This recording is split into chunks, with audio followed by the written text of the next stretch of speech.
खाना हमारे जीवन शैली का एक अहम हिस्सा है और एक सही जीवन शैली एक स्वस्थ और लंबी ज़िंदगी के लिए बहुत ज़रूरी है। लेकिन अधिकांश लोग उस खाने के बारे में कुछ नहीं जानते जिसे वो रोज़ खाते हैं। इस चैनल का उद्देश्य लोगों को उनके खाने के बारे में बताने का है, तो प्लीज़ इसे सब्सक्राइब करें। तो शुरू करते हैं अपने आज के टॉपिक के साथ, जिसका नाम है एंटीबायोटिक रेजिस्टेंस इन चिकन।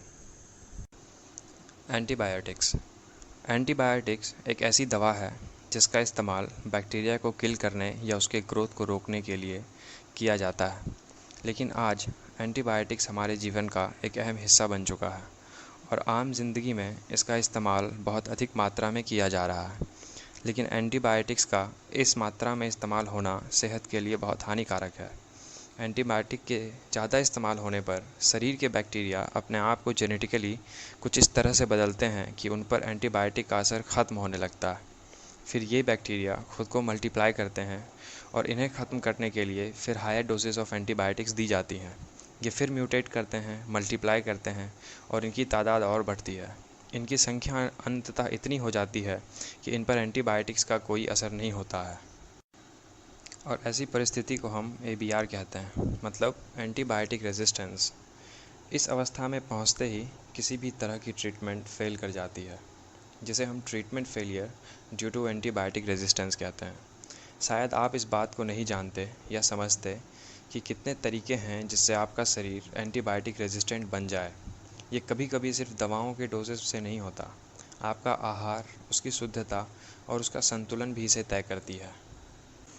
इंसानों के लिए यूज़ की जाने वाली कुछ एंटीबायोटिक्स का इस्तेमाल चिकन, मटन, पोर्क या बीफ में भी किया जाता है। इन एंटीबायोटिक्स का इस्तेमाल जानवरों की ट्रीटमेंट, उन्हें इन्फेक्शन से बचाए रखने के लिए या उनके ग्रोथ को प्रमोट करने के लिए की जाती है। इन चिकन्स के अंदर भी रेजिस्टेंट बैक्टीरिया डेवलप, ग्रो और मल्टीप्लाई करते हैं। फिर हम ऐसे प्रोडक्ट्स को कुक करते हैं और कंज्यूम करते हैं। इम्प्रॉपर कुकिंग या बिना तापमान को ध्यान में रखकर पकाए गए खाने में ऐसा बैक्टीरिया मौजूद होता है, या कई दफ़ा क्रॉस फूड कंटामिनेशन की वजह से भी ये पदार्थ में पाए जाते हैं।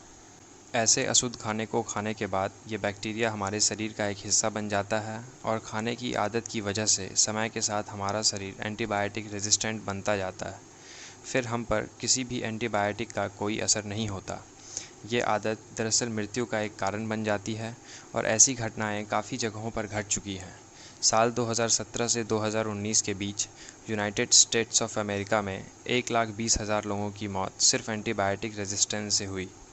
मार्सा नाम के बैक्टीरिया की मोर्टेलिटी रेट 17.6% है, जो विश्व के कई और ख़तरनाक बीमारियों से अधिक है।